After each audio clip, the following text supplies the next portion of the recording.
Hi, welcome to my channel. My name is Katie Ray. I'm a 26-year-old singer-songwriter from North Carolina, and I wanted to walk you through how I built my first self-produced song in Waveform. This won't be an explainer video about how I recorded everything, but I just wanted to walk you through the tracks. Want You is really about unreciprocated love in the worst way. I wrote this from the feeling of that girl best friend vibe. You've got your boyfriend, your partner, and they have a best friend who is basically in the way. You know there's something going on. It doesn't necessarily have to be snaky. And this song is kind of sad in that vein, but I also wrote the music around a kind of a realization and a freeing of a realization of you're going to choose this person over me.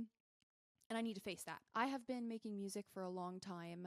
I've been writing and recording music for a long time, but I've always had help from other people. My dad is a musician, a recording artist himself, so I've always had help producing the tracks, editing the tracks, mixing, mastering them.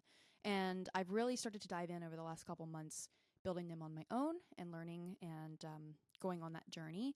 Definitely newbie, but I was able to produce a song on my own using Waveform, a free DAW with very minimal plugins. I chose Waveform because it's free and it has a lot of good samples and clips. Its UI is really, really nice for somebody who's new to this game. Like I said, I have experience using them, so I've seen DAWs before, but this was the first time I've done it on my own, so I wanted something that was user-friendly, that was easy to keep up with, and that I can explore on my own. Now, like every DAW, it does have its downfalls. It can be glitchy at times, and I have had a couple times that it's crashed. So that command save, that control save button is your very best friend throughout your mixing, but it's all a learning journey. So let's jump right into how I built it in Waveform. So this song is 90% MIDI. This first track that I have here is a MIDI track that I built. I played the chords on the guitar when I wrote the song, and then I just transferred those chords over to building out chords in the actual MIDI. As I have it set to an Mtron Select, I got it because I pay for Lander's distribution for my music, and it came with it. I have it on a sampler piano. I called it Backroom because to me this kind of sounds like a piano that's been sitting in the back of the bar and there's smoke and whiskey and everything in all of its strings. But if you listen here, you're going to hear this is the meat of the chords that are under the song. I did add a little bit of natural reverb, which is a free effect that comes with this DAW. I wanted to have the same chords, but a little bit of a floaty sound. So I added another MIDI track that you'll hear here. However, I used a plugin called a Cube, and I'm going to make a video about the Cube because I love it. It's a virtual instrument that I've used on a lot of my songs. This plugin specifically allows you to orbit through different sounds. So you'll see here that this thing is moving. I've got some different instruments set up here, and it just kind of moves through those sounds. So it gives a rolling sound that goes throughout the song.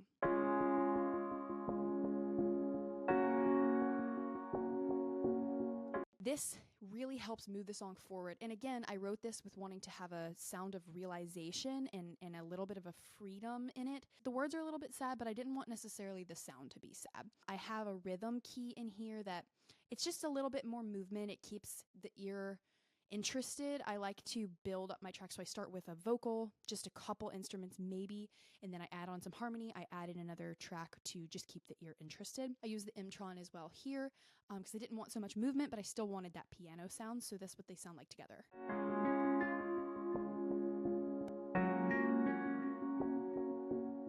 I wanted to make sure that I had some kind of movement going on in the song that didn't necessarily sound exactly like the chords. So you'll hear these guys here playing in the chorus only. It's just to add something new, and it comes back and forth throughout the song, but it's in the chorus, so it's distinct.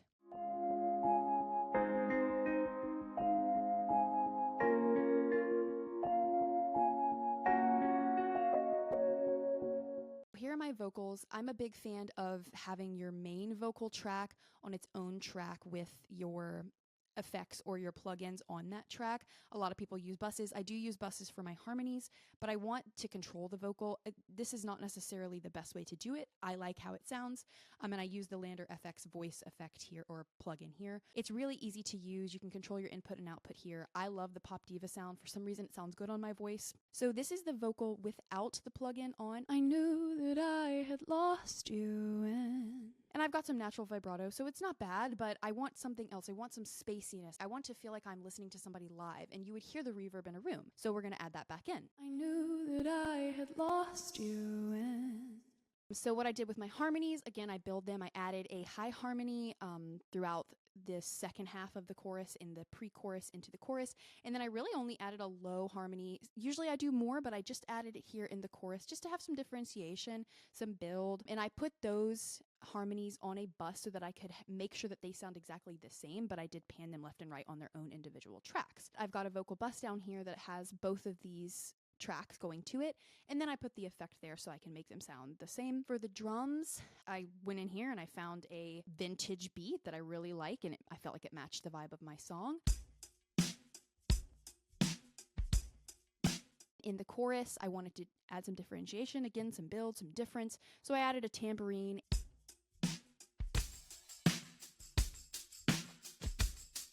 So you're not hearing something that's crazy different, but you'd be surprised how that can change the vibe of a song. For me, as a singer-songwriter, I don't always produce big overproduced sounds, which I like, but I'm not there yet. So I like to have some differentiation in what I'm doing in the mix so that I don't necessarily have to feel like I've got to put so many different tracks and all these different midis and all these different sounds and plugins and samples, but I got some differentiation throughout my song. And then one of my favorite things that I pulled in here is this synth riser. I basically just used it as a build for the song, kind of have a dropout sound without having to do any automation. I didn't have to do anything crazy here. I just used it, tweaked it, changed the volume of it, and played with the ending and made it work for my sound. So you could add other stuff too. You could add a pop, you could add a click, you could add a snare, you could add something that really changes it. But again, it's about, starting small and learning as you go. So that's how I built the tracks out. Some of these pianos that you'll hear, I panned left and right, so it sounds like they're moving throughout your mix. They start on the left and they go through your headphones and they go to the right and back and forth. And it really creates a